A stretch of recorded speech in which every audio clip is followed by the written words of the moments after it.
Bismillahirrahmanirrahim. Assalamualaikum warahmatullahi wabarakatuh.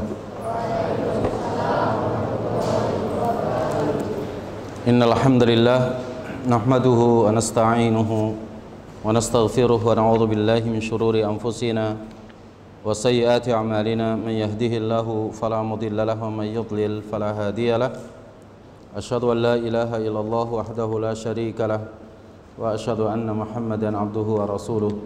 Allahumma salli wa sallim wa barik ala nabiyyina Muhammadin wa ala alihi wa sahbihi ajma'in, amma ba'd. Fa inna asdaqal hadits kitabullah wa khairal hadi hadi Muhammadin sallallahu alaihi wa alihi wasallam wa syarral umuri muhdatsatuha wa kullu muhdatsatin bid'ah wa kullu bid'atin dhalalah wa kullu dhalalatin finnar.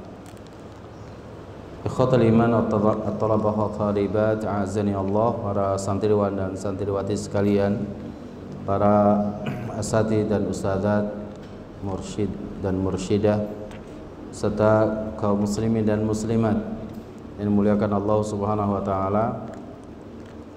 Alhamdulillahirabbil alamin. Di kesempatan sore hari ini merupakan agenda kegiatan pekanan yang kita selenggarakan sejatinya khusus untuk para akhwat dan ummahat.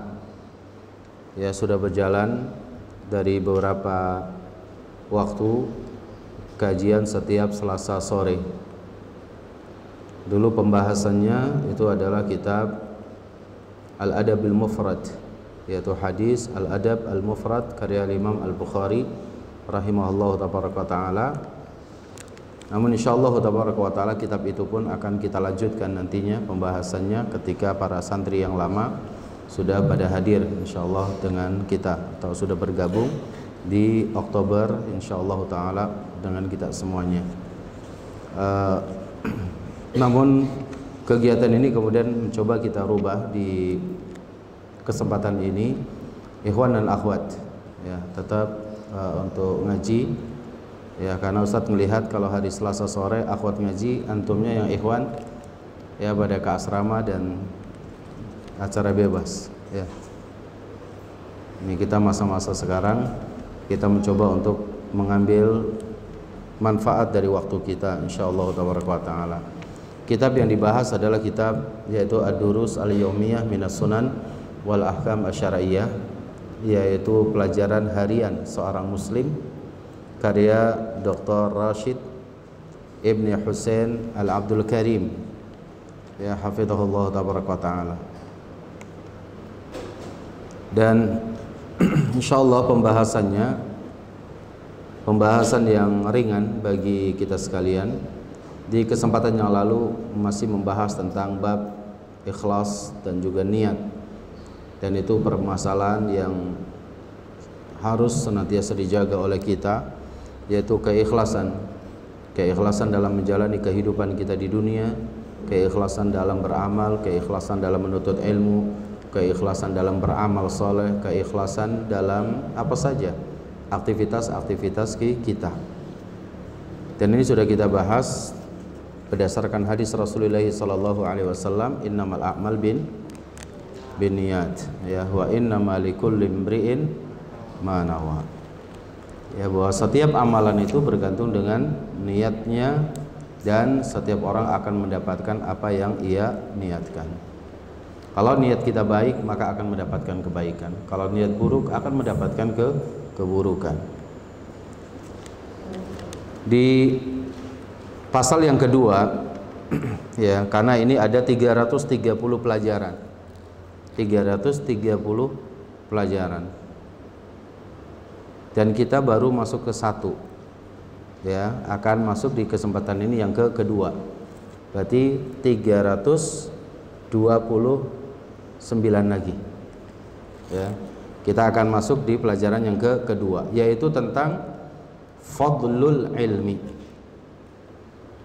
tentang keutamaan ilmu, tentang keutamaan ilmu, bahwa ilmu yang kita pelajari ini tentunya memiliki keutamaan.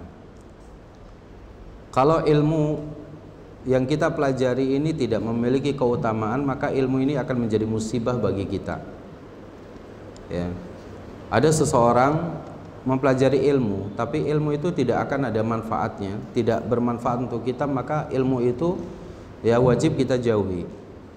Tapi ilmu kalau itu memberikan manfaat kepada kita, baik dunia kita apalagi untuk akhirat kita, maka tentunya ilmu ini banyak memiliki keutamaan. Allah Subhanahu wa taala menjelaskan dalam ayat-ayat Al-Qur'an yang begitu banyaknya tentang ilmu dan keutamaan ilmu. Pertanyaannya itu adalah apa? Apa yang dimaksudkan dengan ilmu? Antum kan menuntut ilmu. Apa sih sebenarnya yang disebut dengan ilmu? Ya. Siapa yang tahu? Siapa yang tahu? Apa itu ilmu? Coba. Ma huwal ilmu? Ya.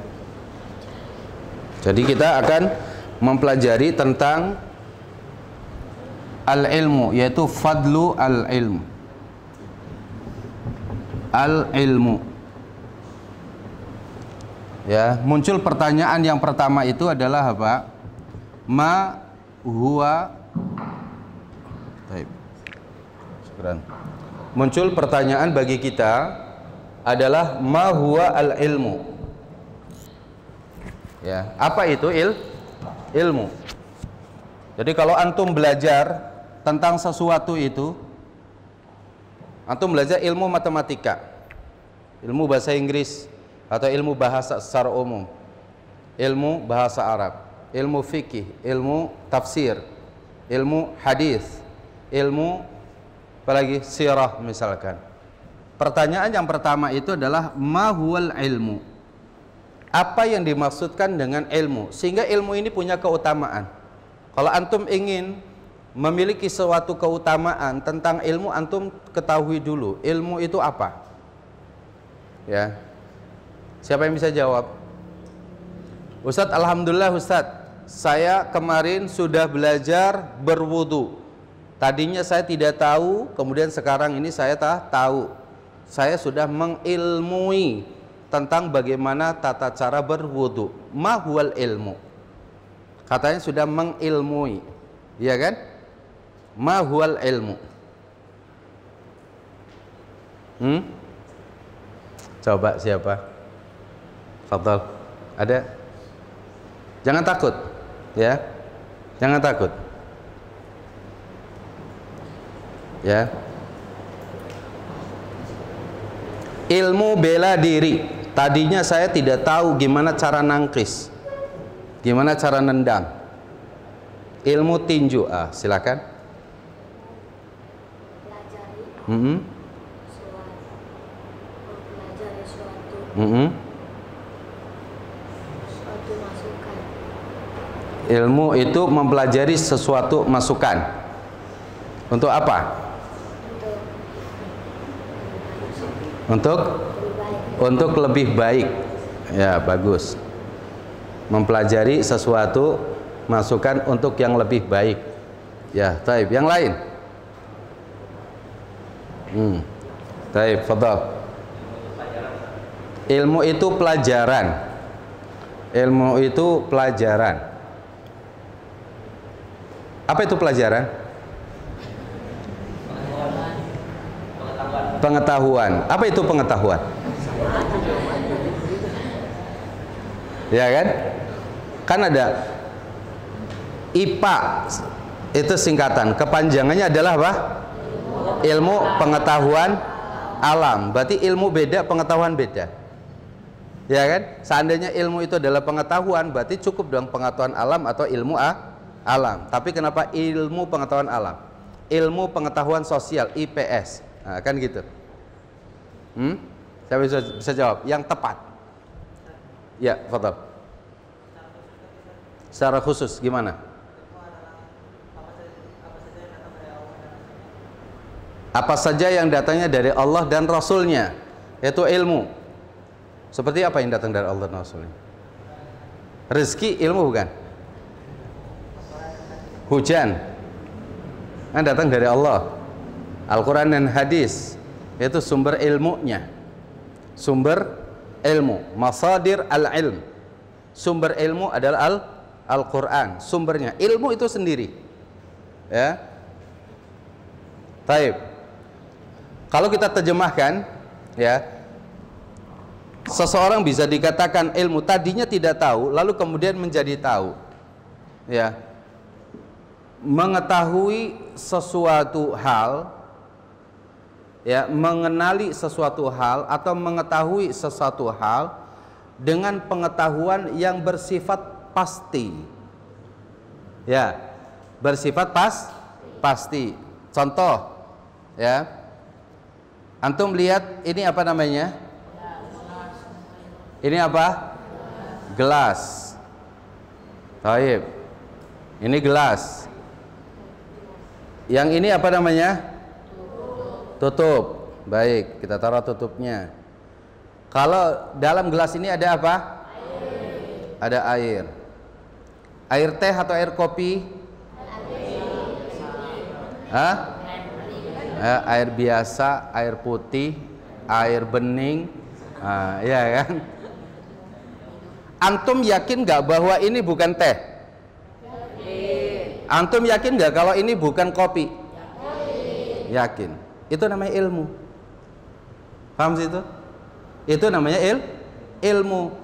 Mengetahui hakikat sesuatu itu dengan keyakinan, ya, bahwa antum mengatakan bahwa ini bukan kopi, air di dalam gelas ini bukan kopi, air di dalam gelas ini bukan teh, itu namanya ilmu. Paham sih itu sekarang? Ya kan? Nah, jadi ilmu itu idraku syai'i idrokan jaziman. Mengetahui sesuatu, mengenali sesuatu dengan sesuatu dengan secara pasti. Kalau antum mengatakan, Ustadz, itu yang di tangan Ustadz itu kayaknya kopi deh Ustadz, gitu. Antum akan percaya nggak? Kalau ada orang mengatakan, Ustadz, itu kayaknya di tangan antum itu ada gelas. Kayaknya sih menurut saya itu gelas itu isinya kopi. Kok pakai kayaknya itu? Sepertinya Ustadz, sepertinya itu teh. Nah, itu kan berarti bukan ilmu lagi, karena itu sudah menyelisihi sesuatu yang sudah diyakini oleh kita, ya. Jadi yang namanya ilmu itu adalah idraku syai'i idrokan jaziman, ya.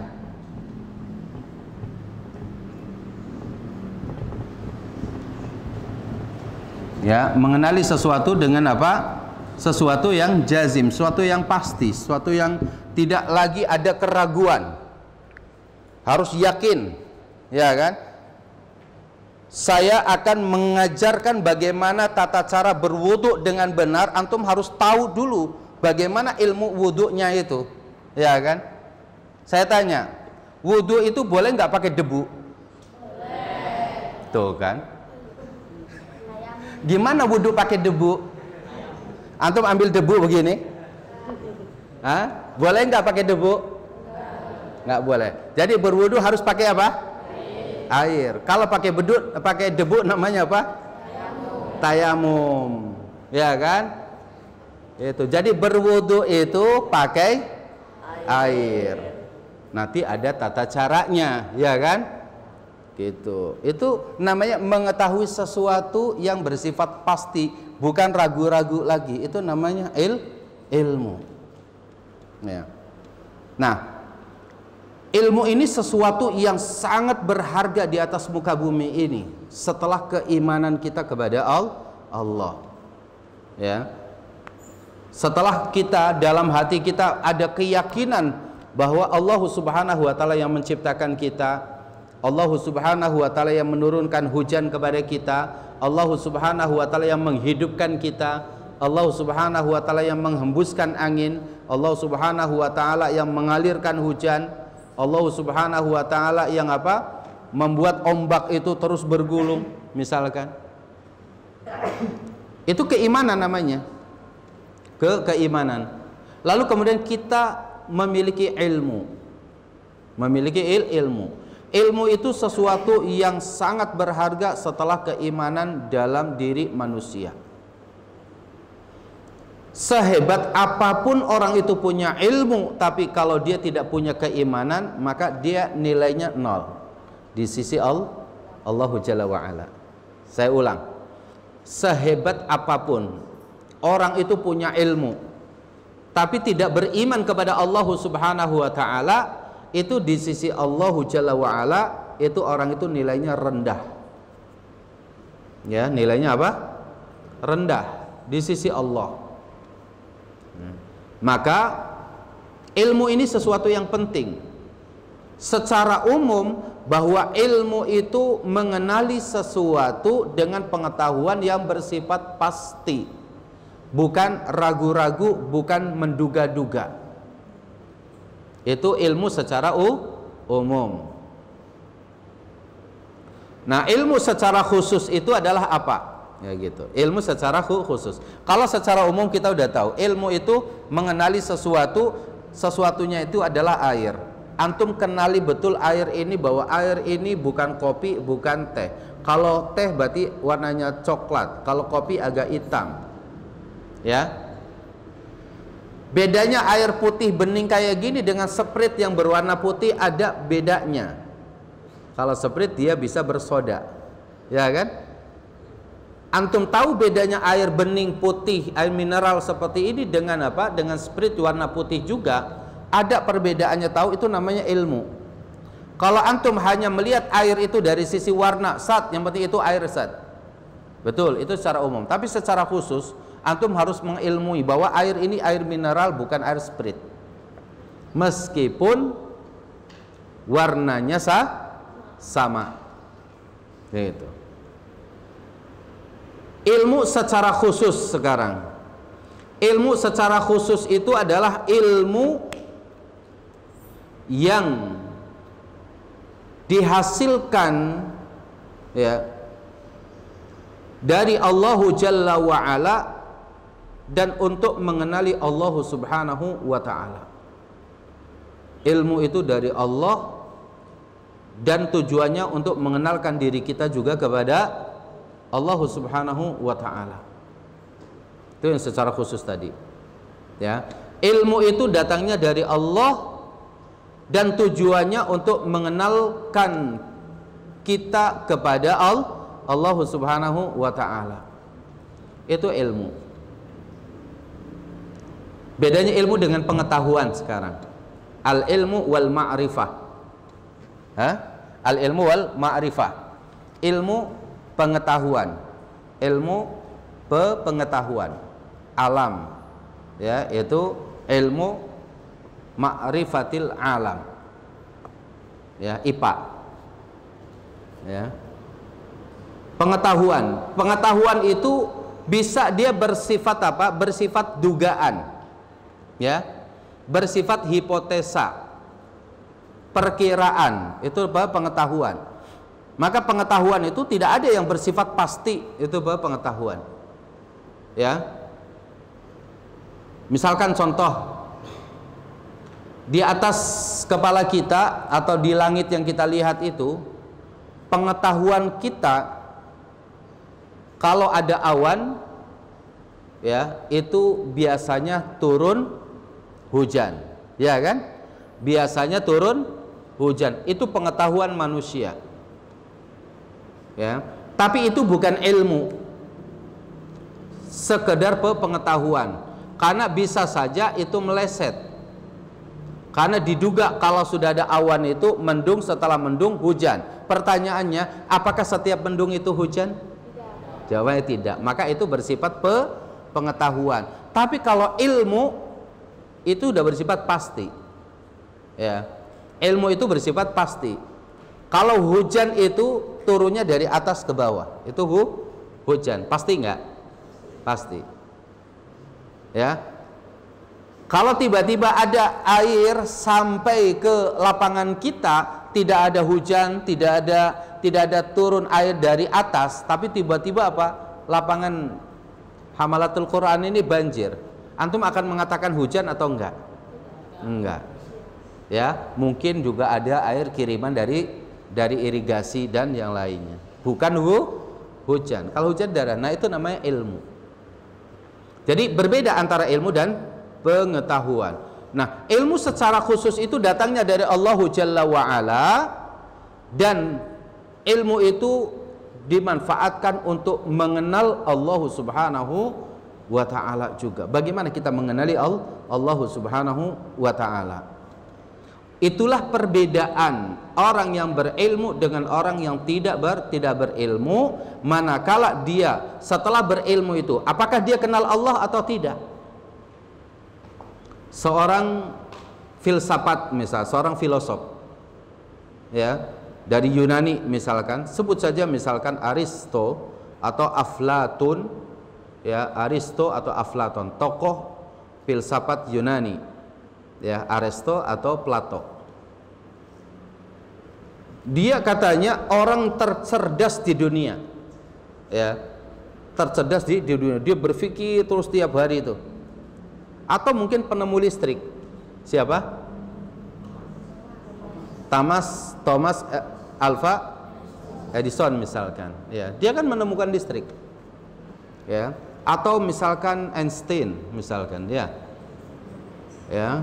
atau yang lainnya, tokoh-tokoh yang dianggap dia memiliki ilmu, tapi ketika ilmu itu tidak mampu mendekatkan diri dia kepada Allah Jalla wa'ala, maka ilmu itu tidak bermanfaat untuk dirinya.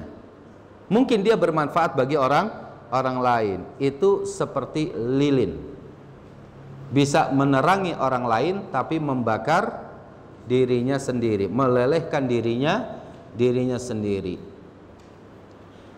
Tinggallah orang yang punya ilmu itu, dianya tetap ada, bahkan terkadang pengaruh ilmu yang dimilikinya itu ada meskipun orangnya itu sudah tidak ada. Itulah yang disebut dengan ilmu yang bermanfaat.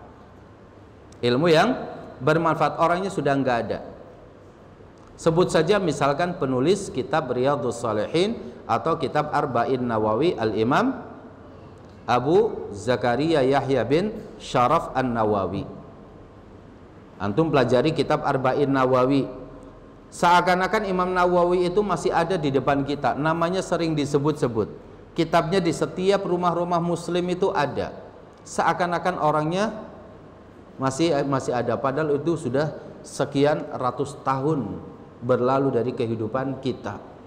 Beliau sudah wafat, tapi bekas daripada ilmu yang diajarkan kepada kita itu sampai saat ini memiliki pengaruh. Itulah yang disebut dengan hakikat ilmu, yang dengan ilmu tersebut kita bisa mengenal Allah Subhanahu wa ta'ala. Untuk itu berbeda.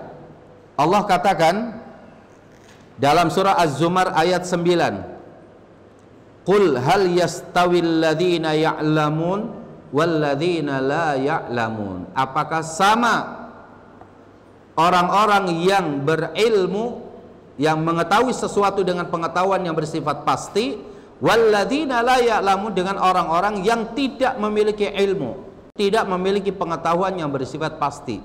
Jawabannya pasti akan beda.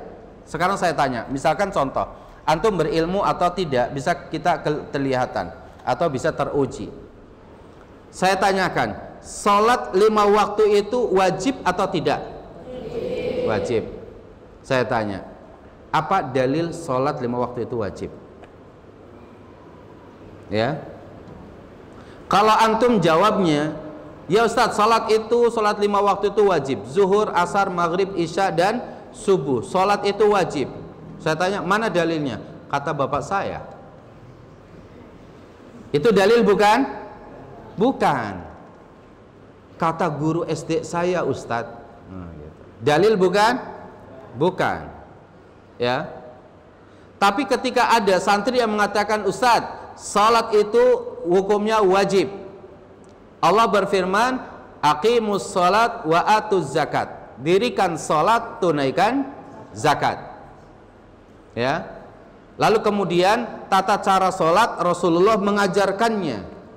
Dalilnya, sallu kama ra'aitumuni usalli. Salatlah kalian sebagaimana kalian melihat aku salat. Lalu Rasulullah mencontohkan salat itu begini dan diceritakan dalam hadis yang panjang. itu namanya ilmu, ya. Tapi kalau hanya bersifat dugaan, ya, sepertinya sih iya Ustadz, sholat itu wajib, nah itu bukan ilmu namanya. Itu bukan ilmu. Maka tidak akan sama kalian ketika menjawab soal di ujian, setiap soal diberikan dalil-dalil, dengan satu lagi diantara kalian menjawab soal tanpa dalil-dalil, nilainya pasti akan lebih banyak yang memberikan dalil, karena itu bagian daripada ilmu. Ya, ada tulis soal dari guru fikih misalkan, ya, dijelaskan apa hukum sholat 5 waktu, sebutkan dalilnya. Si fulan A menjawab, hukum sholat 5 waktu itu wajib, zuhur, asar, maghrib, isya, dan subuh. Dalilnya adalah ayatnya ini, hadisnya ini. Ya, tapi si B menjawabnya, sepertinya wajib Ustadz, karena saya banyak melihat orang di masjid pada sholat. Itu ilmu bukan? Jawaban yang pertama itu ilmu, tapi jawaban si B itu bukan ilmu. Jadi beda enggak? Beda. Maka Allah katakan, qul hal yastawil ladzina ya'lamun wal ladzina la ya'lamun. Ya. Katakanlah wahai Muhammad, apakah sama orang yang punya ilmu dengan orang yang tidak punya ilmu? Jawabannya la yastawun, tidak akan pernah sama. Ya. Bahkan dalam Al-Qur'anul Karim dijelaskan, antum tahu hewan yang namanya anjing? Tahu ya, semua kita pasti tahu. Anjing itu binatang yang katanya itu setia. Anjing itu katanya binatang yang setia. Tapi kalau diajarin, dididik, ya, dididik untuk apa? Ada 2 hal. Yang pertama, dididik untuk bisa berburu. Yang kedua, dididik untuk bisa jaga harta kita, jaga rumah, jaga sawah, gitu kan, bahkan jaga penjara tuh. Ya, ada orang yang di penjara itu ada anjing herder, biasa dulu dikenal ya. Kalau ada yang kabur dari napi itu nggak usah polisinya ngejar, lepaskan aja seekor anjingnya, maka dia akan melacak tuh, ya kan, dari jejak-jejak dari ilmu yang sudah dia latih. Pertama untuk berburu, ya. Jadi anjing itu dilepaskan, bismillah saya lepaskan, tapi sudah dididik gimana cara nangkep rusa, gimana cara nangkep ayam, gimana cara ini gigitnya seperti apa, nangkepnya seperti apa, tidak boleh disakiti, tapi kalau dia ngelawan boleh sampai mati misalkan, gitu ya. Lalu nanti apa? Dibawa tuh rusaknya, ditangkap, digigit sama dia, dipegang sama ini, lalu dia berjalan menghampiri kita, nih rusaknya, dikasihkan, ya. Kalau masih hidup ya disembelih oleh kita, kalau mati ya sudah tinggal disembelih lagi, kemudian diurusin, itu juga sah, boleh kita makan, meskipun seekor anjingnya tidak boleh kita makan. Air liur seekor anjing itu najis, kan gitu. Tapi hewan dari hasil buruan seekor anjing yang dididik oleh kita itu boleh dimakan oleh kita.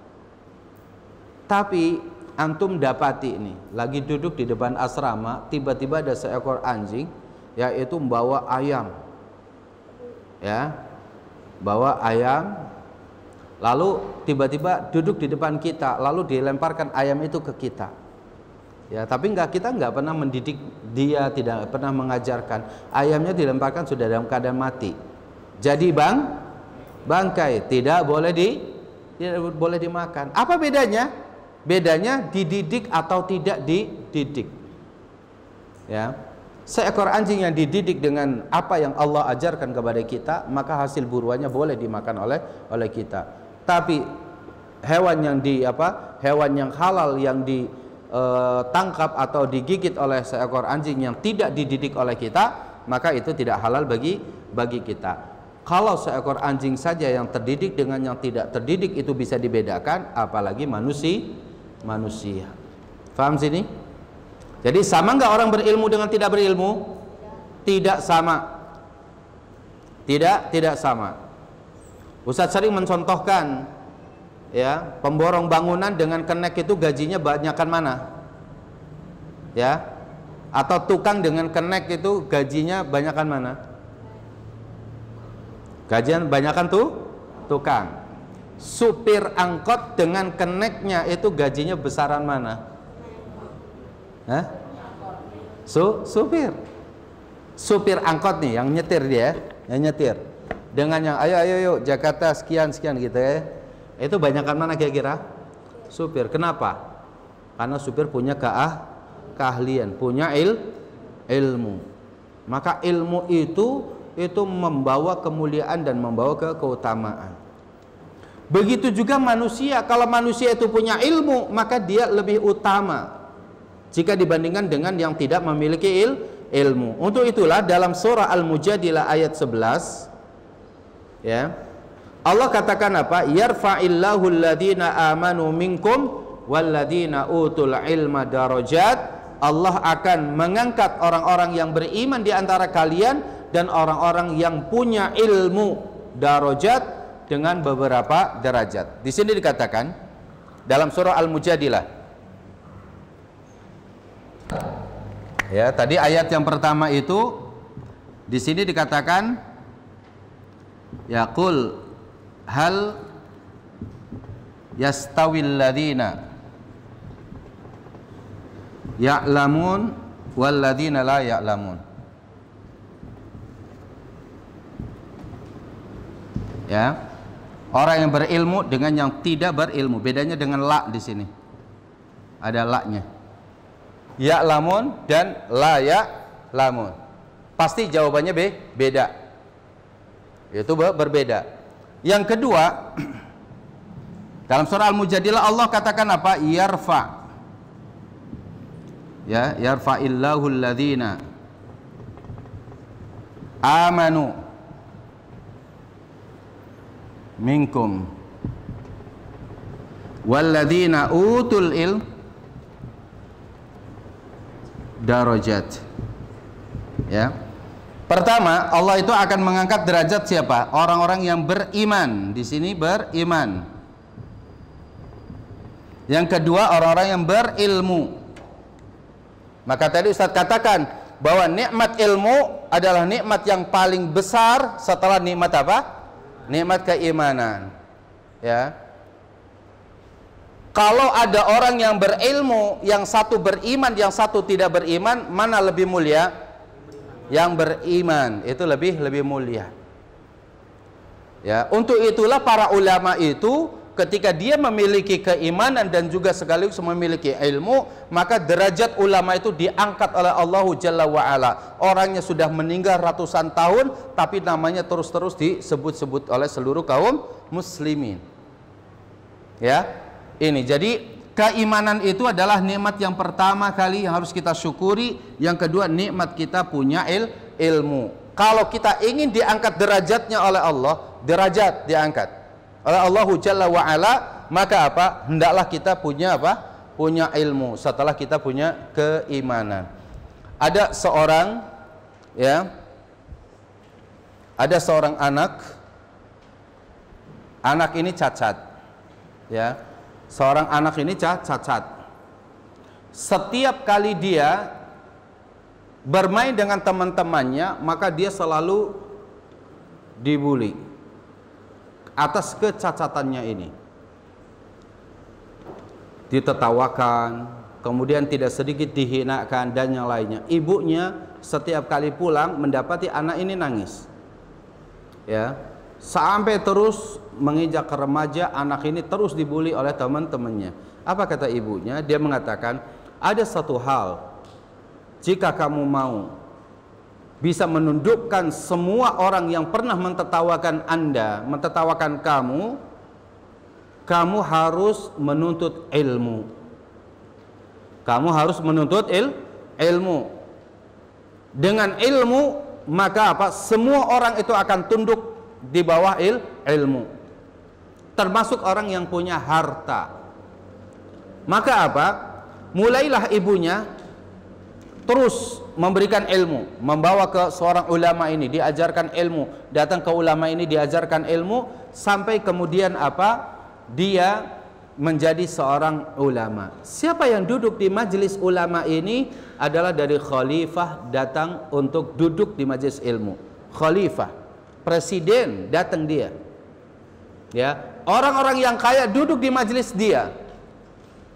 Ya. Orang-orang yang punya jabatan duduk di majelis seorang ulama, meskipun ulama itu cacat. Ketika ilmunya tidak diungguli oleh yang lain. Ilmu lebih mulia dari harta. Ya. Ilmu lebih mulia dari harta. Dan Allah sengaja mengangkat orang-orang yang berilmu itu, ya, itu untuk apa? Untuk memuliakan ilmu itu sendiri. Maka di sini dikatakan yarfa'illah, Allah akan mengangkat alladzina amanu minkum, orang-orang yang beriman di antara kalian. Keimanan akan mengangkat derajat kita. Sehebat apapun orang kafir, itu tidak ada di sisi Allah Jalla wa Ala nilainya. Bahkan ya, bahkan kelak pada hari kiamat didatangkan orang yang badannya gemuk tapi dia tidak punya keimanan. Tidak punya keimanan. Ketika ditimbang oleh Allah Jalla wa Ala, timbangan itu punya dua sisi, kanan dan kiri, ya kan? Orang yang tidak punya apa? Yang tidak punya keimanan, maka ketika ditimbang dengan satu kalimat saja la ilaha illallah, maka akan jauh lebih berat kalimat la ilaha illallah, karena padanya adalah ilmu. Sedangkan orang ini tidak memiliki apa? Keimanan. Dan kelak orang-orang kafir ketika menghadap Allah Jalla wa Ala, menyodor-nyodorkan kebaikan yang pernah dia lakukan, wa qadimna ila ma amilu min amalin. Orang-orang kafir mereka mengatakan, ya Rabb, duhai Tuhan, aku dulu di dunia pernah membantu si fulan, ya, pernah membantu wilayah itu karena gempa, karena tsunami, karena longsor, karena banjir bandang. Dari semua harta yang aku miliki, aku berikan kepada dia. Dan saat itu banyak orang yang mengelulukan saya, banyak pujian sanjungan kepada saya. Ya. Allah tinggal tanya, apakah kamu punya keimanan pada saat itu? Beriman atau enggak kepada Allah, kepadaku? Tidak. Dia tidak memiliki keimanan. Apa kata Allah? Faja'alnahu haba'an mansura. Kami jadikan seluruh amal kebaikan yang pernah dia lakukan di atas muka bumi itu seperti debu yang berterbangan. Gimana debu berterbangan? Ya, dia terhambur-hamburkan dan dia enteng sekali, tidak punya nilai di sisi Allah Jalla wa Ala. Sedangkan orang-orang yang punya ilmu, maka derajatnya terus dia naik. Untuk itulah dalam surah Thaha ayat 114, ya, sesuatu yang harus diminta oleh kita kepada Allah Jalla wa Ala setiap harinya, wa qul rabbi zidni ilma. Itu yang harus kita berdoa. Antum di waktu antara azan dan iqamah, antum berdoa, rabbi zidni ilma, rabbi zidni ilma. Ya Allah, tambahkanlah untukku ilmu. Ya. Sehebat apapun orang, sekaya apapun orang, kalau dia tidak punya ilmu, maka dia akan tetap jahil. Ada seseorang mengatakan, ya, saya pengen seperti si fulan yang memiliki harta benda kemana-mana, ya, tapi dia tidak punya ilmu, tidak punya ilmu, maka itu hartanya akan menjadi musibah bagi dirinya. Dia akan hambur-hamburkan hartanya pada sesuatu yang tidak bermanfaat. Ya. Baik. Kemudian berikutnya Rasulullah Sallallahu Alaihi Wasallam bersabda, ya, dalam hadis yang diriwayatkan dari sahabat Muawiyah, ya, hadis ini sahih, diriwayatkan Imam Bukhari dan juga Imam Muslim, bahwa kalau orang punya ilmu itu, ilmu yang dimaksudkan adalah ilmu yang bisa dirinya memahami agama Islam ini. Yang seperti tadi Ustadz di awal sampaikan, yang dimaksudkan dengan ilmu adalah untuk mengenal Allah Jalla wa Ala. Apa kata Rasul Sallallahu Alaihi Wasallam? Man yuridillahu bihi khairan yufaqihu fid din. Siapa yang Allah kehendaki kebaikan untuknya, maka apa? Allah akan berikan kepada dia pemahaman dalam agama. Disinilah kemudian kita tahu bahwa ilmu yang dimaksud adalah bukan semua macam ilmu, tapi yang dimaksudkan dengan ilmu yang memiliki keutamaan itu adalah ilmu syar'i, ilmu agama, pemahaman kita terhadap agama. Hadis Muawiyah ini menjadi dalil bagi kita bahwa orang kalau diberikan pemahaman dalam perkara agama itu sebagai bukti Allah cinta kebaikan untuk kita. Allah menginginkan kebaikan dari kita. Ya, mungkin ada seseorang di antara kalian punya kawan waktu di SD atau yang di SMP-nya punya sahabat, punya teman. Ketika ditanya, "Kamu mau kemana?" "Saya mau ke pesantren." Lalu dia mengatakan, "Untuk apa pesantren?" Ya kan? Untuk apa pesantren? Sudah banyak ustadz di atas muka bumi ini gitu. Ya, agak sedikit goyah pada saat itu. Iya, ternyata ustadz sudah banyak banget. Tapi kamu mau jadi apa? Saya mau jadi dokter aja. Ya, atau saya mau jadi insinyur, saya mau jadi ini, mau jadi ini. Ya. Lalu kemudian apa? Antum tetap enggak, saya ingin tetap faham dalam agama. Berkenan nantinya jadi ustadz atau tidak jadi ustadz itu nomor sekian. Yang penting saya saat ini ingin belajar agama. Lalu antum bismillah daftar ke pesantren. Daftar ke sekolah yang basicnya adalah agama. Itu sebagai satu langkah awal antum mendapati kebaikan dari Allah Jalla wa'ala. Berdasarkan hadis apa? Hadis dari Muawiyah ini. Yang Rasulullah SAW bersabda, "Man yuridillahu bihi khairan yufaqihu fid din." Ya, siapa yang dikehendaki kebaikannya oleh Allah Jalla wa'ala, Allah akan berikan kepadanya itu pemahaman dalam agama. Ya. Orang kalau dia faham agama, maka insya Allah tabaraka wa ta'ala dia tidak akan terlalu terbawa oleh arus kehidupan. Dia akan punya Dia akan punya panduan kemana. Ya, ibarat seseorang berlayar di tengah lautan, ya, dia sudah berada di atas Di atas perahunya.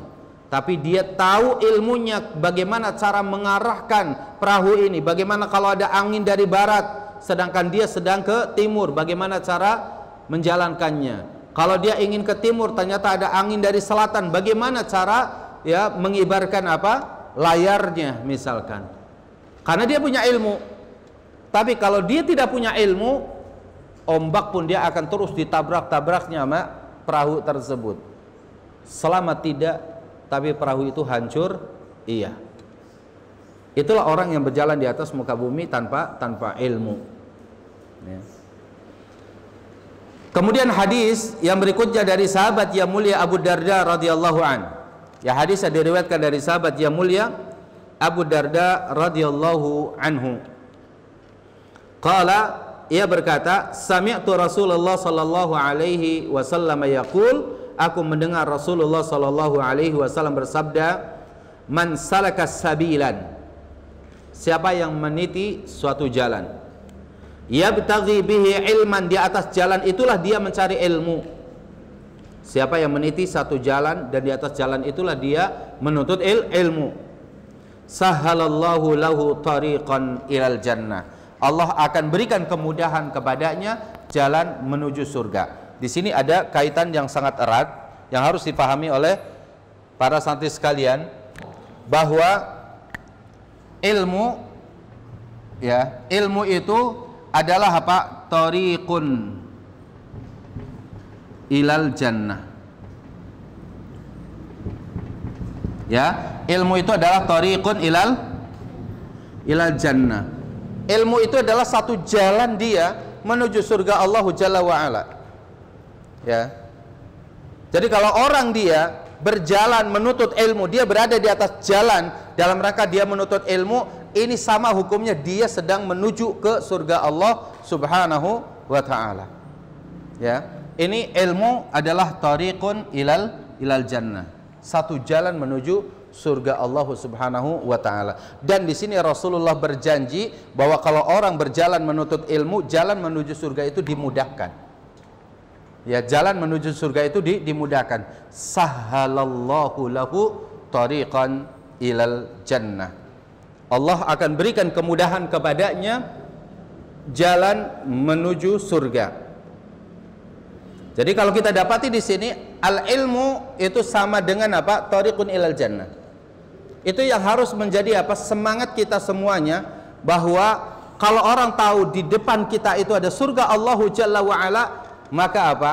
Jangan pernah kita mundur dari ilmu. Anda mundur dari thalabul ilmi, berarti Anda mundur dari apa? Jalan dari surga. Ibarat di depan Anda surga, ya, lalu kemudian kita mesti menuju ke sana, tapi antum jalannya apa? Membelakang atau mundur. Surga semakin dekat atau semakin jauh? Semakin jauh. Tapi kalau antum terus menghadap ke sana, maka antum akan sampai kepada surga Allah Jalla wa Ala. Maka surga lebih dekat dari para ulama.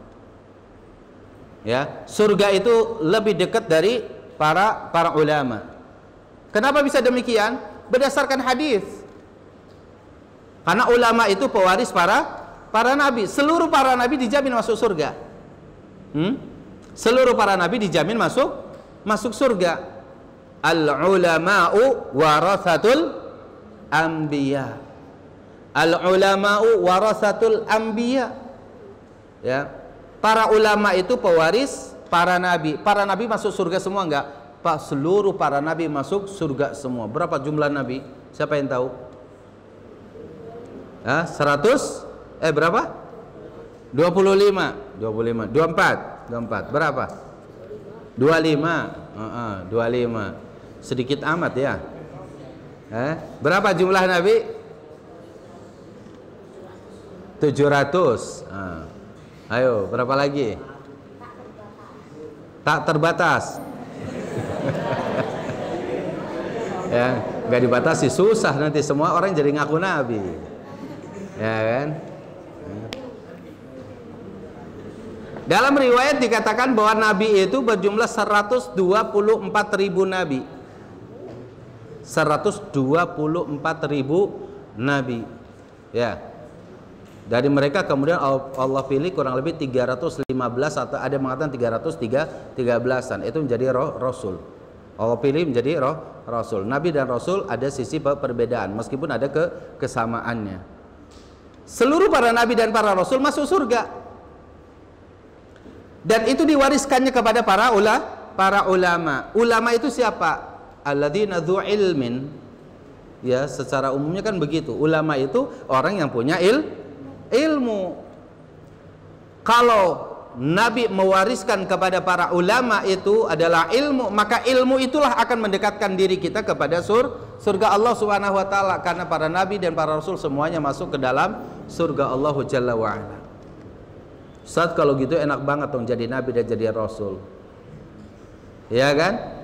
Kalau gitu enak dong jadi nabi dan jadi rasul. Betul. Itu manusia pilihan. Tapi ujiannya paling berat di antara seluruh manusia. Ya, antum siap dilemparkan ke kobaran api kayak Nabi Ibrahim? Ada api, ya, dikumpulkan kayu bakar yang banyak lalu kemudian dinyalakan. Ya, di situ ada Nabi Ibrahim alaihissalam. Ya, orang rumah kebakaran dari kita kabur.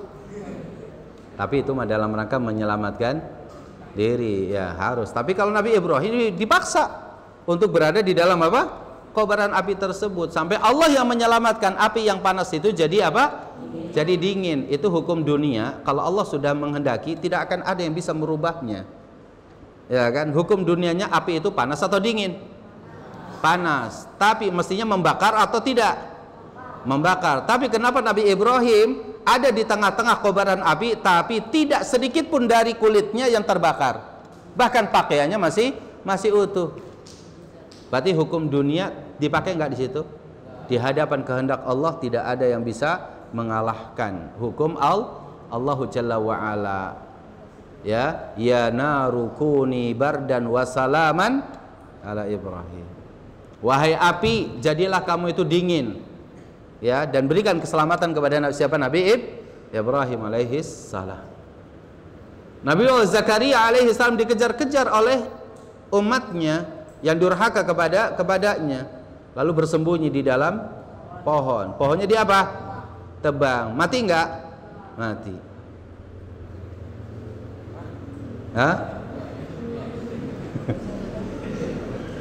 Ujiannya berat enggak begitu? Berat. Ujiannya berat.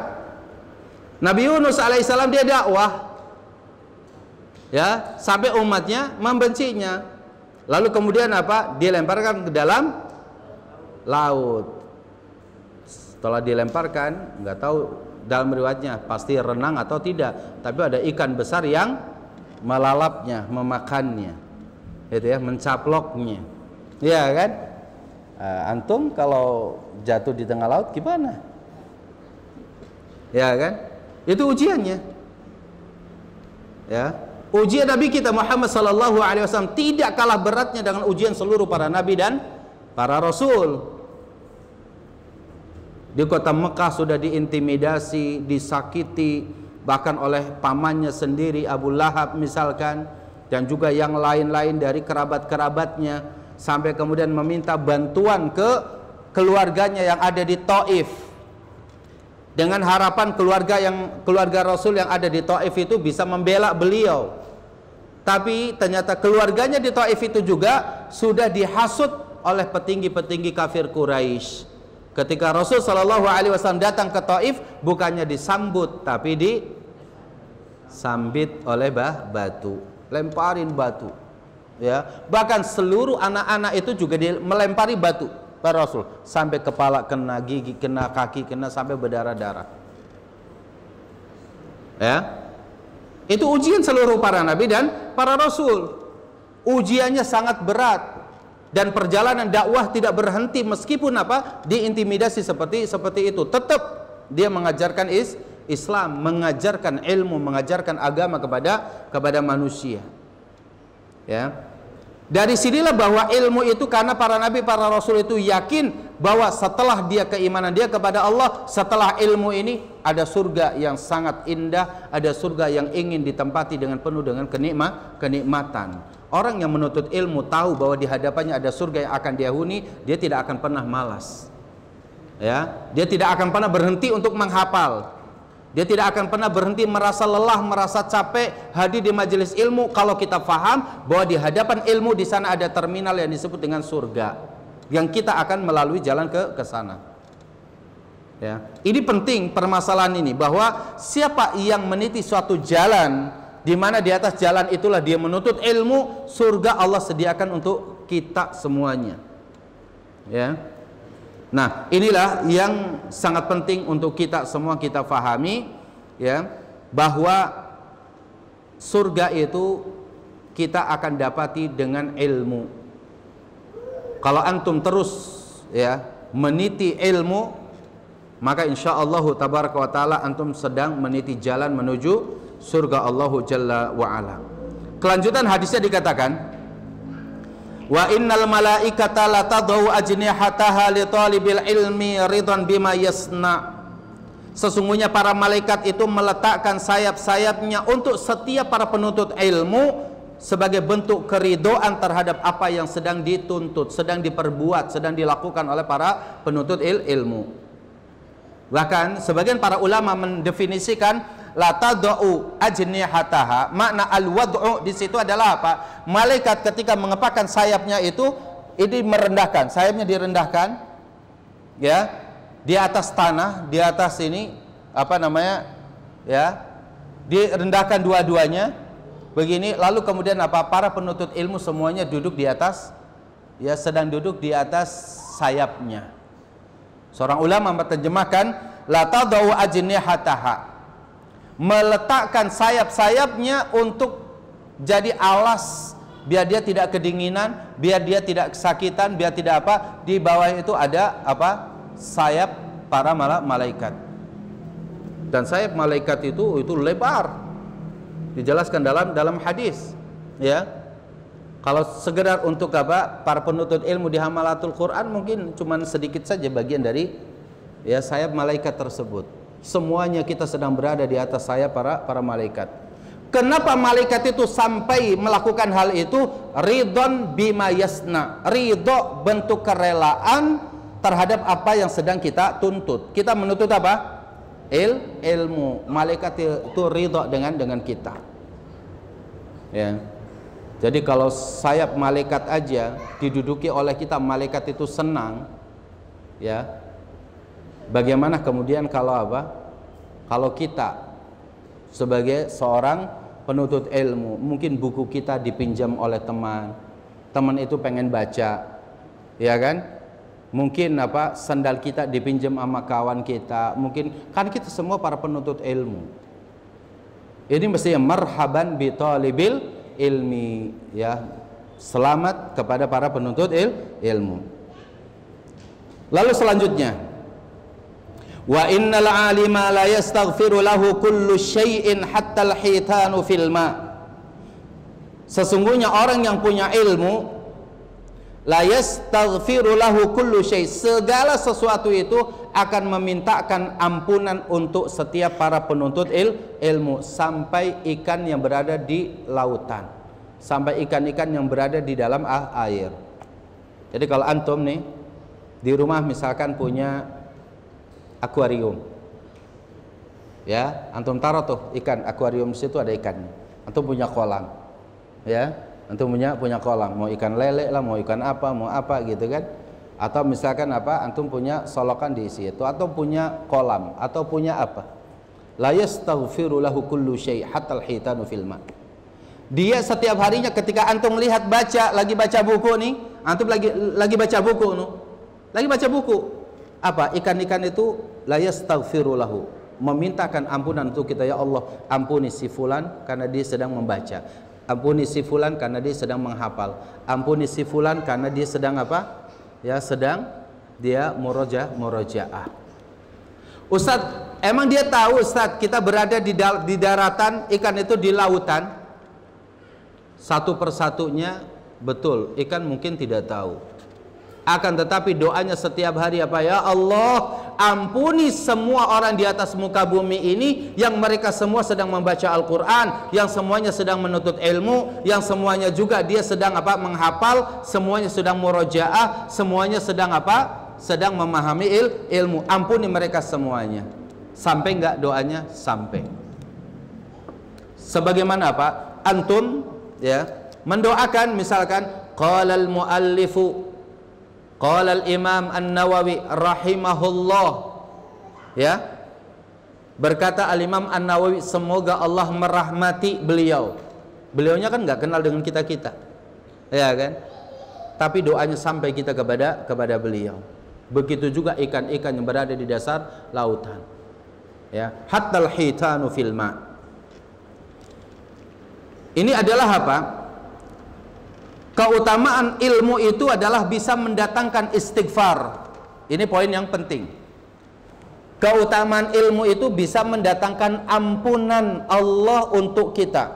Ini yang tidak boleh kita lupakan, bahwa setiap diri kita itu pasti banyak dosa, banyak salah, banyak khilaf. Tapi dengan terus kita menuntut ilmu, banyak malaikat, banyak makhluk Allah Jalla wa'ala yang mendoakan kepada kita, ya Allah ampuni si fulan yang sedang membaca, ampuni si fulan yang sedang menghafal, ampuni si fulan dari kesalahan-kesalahannya. Itu fadilah dan keutamaan ilmu. La yastaghfiru lahu kullu syai'in hatta al-hitanu fil ma. Lalu kemudian poin berikutnya, wa fadlul alimi 'alal 'abidi kafadlil qamari ala sairil kawakibi. Keutamaan orang yang berilmu dengan orang yang ahli ibadah, kafadlil qamari, seperti utamanya bulan, ala sairil kawakib, yaitu di antara bintang-bintang yang ada. Atau kalau lihat malam hari atau nanti malam misalkan, antum melihat misalkan apalagi di malam purnama, antum melihat ada bulan satu, ya, tapi cahaya bulan itu menerangi jagat raya, dari hutannya, dari lautnya, dari daratannya. Para nelayan sangat terbantu dengan dengan adanya bulan purnama di malam hari. Ya, dia berjalan perahunya mencari ikan. Ya, tengah malam saat kita tidur ternyata banyak manusia yang berada di tengah lautan dengan perahu-perahu kecil mereka mencari ikan. Pagi hari dia baru pulang dengan membawa ikannya. Malam hari dia melihat betapa indahnya bulan di purnama tersebut ada bintang-bintang ya kecil-kecil ya di mana-mana. Ya. Kata Rasul sallallahu alaihi wasallam, bulan itu adalah orang yang berilmu. Bintang-bintang kecil itu adalah orang apa? Orang muslim yang rajin ibadah tapi ilmunya kurang. Ya. Tapi apa? Bulan yang malam purnama itu bandingannya adalah apa? Ini seorang yang berilmu, sedangkan bintang-bintang yang banyak ini adalah orang-orang awamnya. Orang-orang awamnya. Satu ulama bisa menerangi seluruh dunia. Ya. Ini adalah keutamaan orang yang berilmu. Saya tanya kepada antum, di negeri kita ini banyak ulamanya atau banyak rakyatnya? Banyak rakyatnya. Ya. Siapa ustadz yang antum kenal? Yang lagi kondang misalkan. Antum tahu UAS? UAS tahu?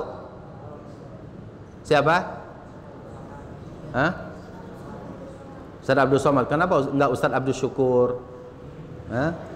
Atau kenapa enggak Ustadz Abu siapa? Ustadz Abdul Somad. Taruhlah kalian tahu Ustadz Abdul Somad. Sedang dikenal? Semua orang tahu? Ya, nggak tahu juga ya. Tapi berarti alhamdulillah kalau nggak kenal. Ya. Taruhlah dia dikenal. Satu Pekanbaru nama Ustadz Abdul Somad itu banyak yang namanya Abdul Somad itu. Yang Pekanbaru, ya. Nama Abdul Somad itu banyak sekali. Atau antum tahu? Ustadz Firanda tahu? Tahu. Ustadz Firanda di dunia ini ada berapa? Hah? Ustadz Firanda ada berapa? Ada satu. Ya. Mungkin ya dari Indonesia, dari Sabang sampai Merauke kan begitu. Kalau diketik misalkan, itu satu yang muncul. Yang namanya misalkan Yazid banyak nggak? Banyak. Ada di sini? Ya ada. Namanya Abdul Hakim banyak nggak? Mana tadi saya ngeliat? Oh ini. Ya, udah lagi. Ya. Tapi kalau disebut nama Ustadz Yazid, ya banyak nggak? Ya. Ya. Masih banyak. Tapi kalau kita tanya, nama Ustadz Yazid bin Abdul Qadir Jawas. Satu. Dari Sabang sampai Merauke. Ilmunya dikenal dari Sabang sampai Merauke. Al Ustadz Abdul Hakim bin Amir Abdad dikenal dari Sabang sampai Merauke. Pada rakyatnya 200 juta. Ustadz Firanda satu. Menandakan bahwa apa? Ulama itu cahayanya itu bisa menerangi jagat raya itu luar biasa. Itulah disabdakan oleh Rasul sallallahu alaihi wasallam, fadlul alimi 'alal 'abidi ka fadlil qamari 'ala sairil kawakibi. Keutamaan orang yang punya ilmu itu atas orang-orang yang awam itu seperti bulan dengan bintangnya. Pertanyaannya, banyak orang yang pengen jadi bintang tapi tidak mau jadi bulan. Ada namanya bulan film. Ada nggak bulan film? Tapi bintang film? Hah? Ada kan bintang film, betul nggak? Bintang film, bulan film ada nggak? Nah, nggak ada. Itulah satu contoh bahwa bintang itu kecil tapi itu diperebutkan. Bulan itu luar biasa, tapi banyak orang yang tidak bisa sampai ke derajat itu.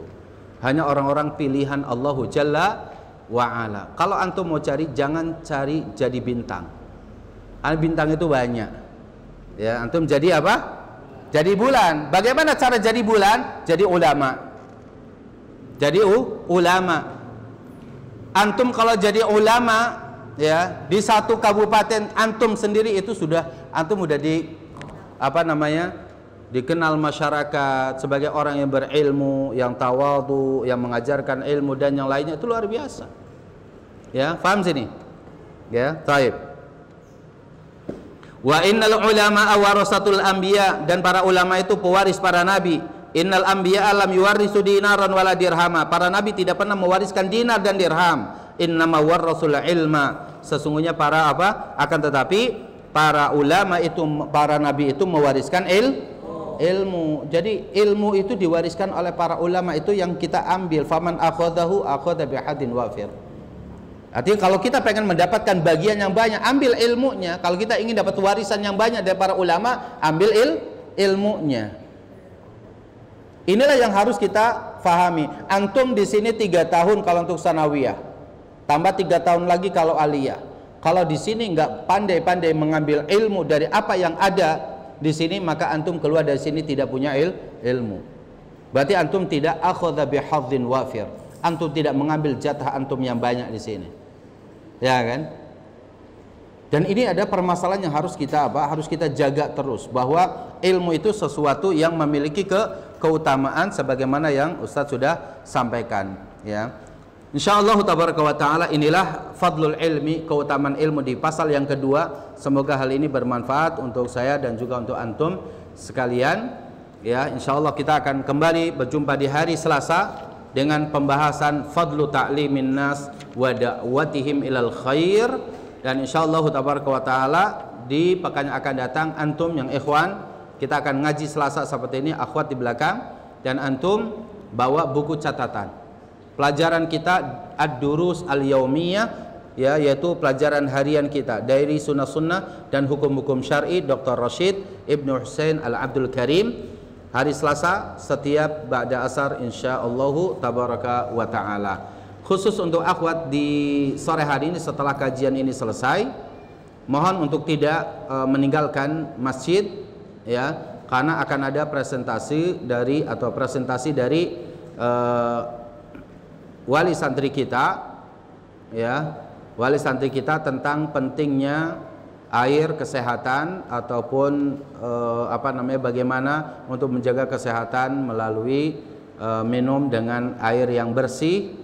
Dan itu ada yang sering kita kenal dengan kangen water, ya, kangen water itu ada bagaimana presentasi itu dan bagaimana keutamaan air tersebut. Maka insyaallah tabaraka wa taala, insyaallah salah satu wali santri kita alhamdulillah sudah hadir, sudah datang dan akan mempresentasikan di belakang di sana khusus untuk akhwat, dan yang ikhwan boleh nanti kembali ke asrama insyaallah tabaraka wa taala. Demikian yang bisa Ustadz sampaikan. Sekali lagi, para akhwat tidak meninggalkan tempat, silakan ikuti presentasi tentang pentingnya menjaga kesehatan melalui mengkonsumsi air common water yang insyaallah taala akan disampaikan oleh pemateri kita. Ya, demikian, ya, hadanallahu wa yakum ajma'in. Wa sallallahu ala nabiyyina Muhammadin wa akhiru da'wana alhamdulillahi rabbil alamin. Subhanakallahumma wa bihamdik. Ya, kita baca sama-sama kalau antum belum hafal. Kalau yang sudah hafal, kita doa tutup majlis, khitamul majlis. Subhanakallahumma wa bihamdika asyhadu an la ilaha illa anta astaghfiruka wa atubu ilaik. Wassalamualaikum warahmatullahi wabarakatuh.